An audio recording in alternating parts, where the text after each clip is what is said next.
Pada presentasi kali ini kita akan membahas teknik pengikiran. Saya kira semua sudah memahami dan sudah pernah lihat ya tentang mengikir. Jadi setelah permukaan plat bodi kendaraan diperbaiki dari penyok, biasanya kan bentuknya belum benar-benar rata. Masih ada bagian sedikit yang menonjol atau kasar, terutama di sekitar area sebelumnya dilas atau didempul. Untuk membuat hasil akhir menjadi halus dan rata, maka digunakanlah teknik pengikiran. Alat utama yang digunakan adalah kikir atau file, yaitu batang baja dengan permukaan bergerigi yang digunakan untuk mengikis logam secara halus. Jadi fungsi kikir dalam perbaikan bodi digunakan untuk meratakan permukaan logam, menghaluskan bekas sambungan las, membentuk sudut atau tepi logam, menyiapkan permukaan sebelum ditempul atau diamplas. Nah, Anda bisa lihat di gambar 15.19 arah pengikiran. Gambar ini memperlihatkan arah langkah kikir pada panel bodi. Gerakan kikir dilakukan menyilang atau diagonal, bukan hanya ke depan atau ke belakang saja. Gerakan menyilang ini membuat hasil kikiran lebih rata dan merata di seluruh permukaan. Jika hanya digerakkan satu arah, biasanya akan meninggalkan alur atau garis kasar pada logam.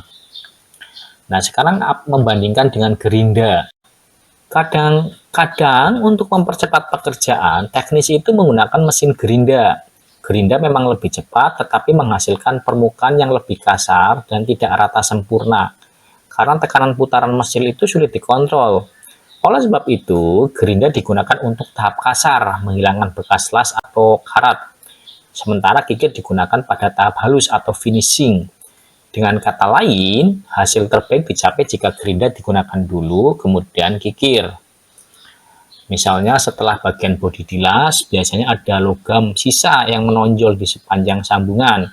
Bagian ini harus dikikir hingga rata agar tidak terlihat bekasnya saat dicat. Pada plat yang bengkok karena benturan, bagian sudut sering memiliki sisa tonjolan kecil.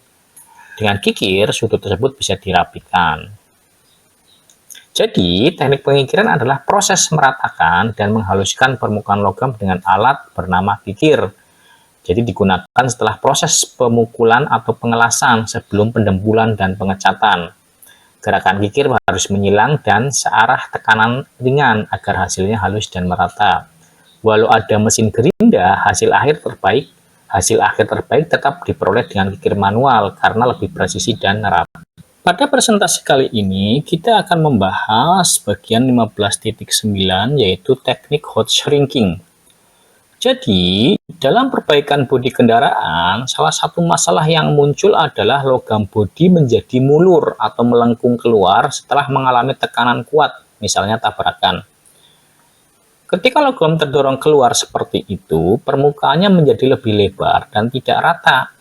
Untuk mengembalikannya ke bentuk semula, digunakanlah teknik hot shrinking, yaitu teknik penyusutan logam dengan panas. Nah, prinsip dasar hot shrinkingnya adalah teknik ini memanfaatkan sifat alami logam, yaitu ketika dipanaskan, logam akan memuai, mengembang. Ketika didinginkan dengan cepat, logam akan menyusut atau mengkurut. Sifat inilah yang digunakan untuk menarik kembali logam yang melengkung atau melebar agar kembali rata seperti bentuk aslinya. Nah, Anda bisa lihat di gambar 15.20 teknik hot shrinking. Gambar ini memperlihatkan nyala api blender las diarahkan pada bagian logam yang menonjol atau melebar.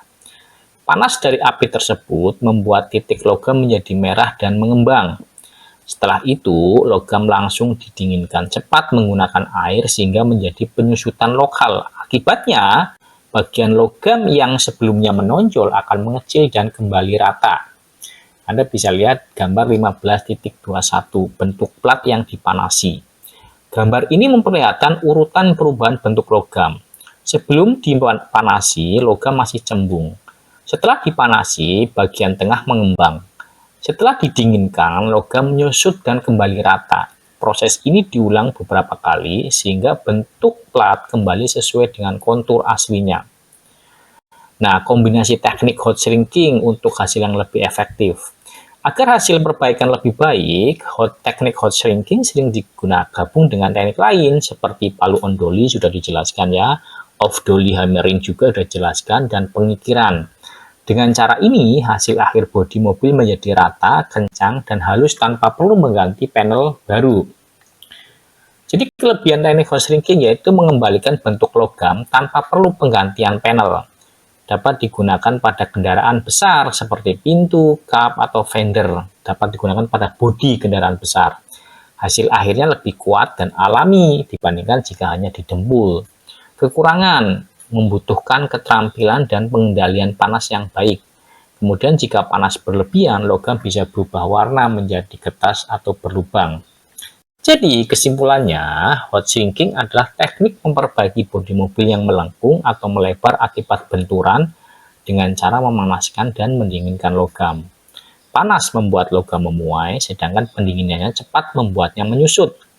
Proses ini bisa diulang dan dikombinasikan dengan palu dan doli agar hasilnya rata dan halus. Prinsip utamanya adalah mengendalikan panas dan pendinginan secara hati-hati agar bentuk bodi kembali sempurna.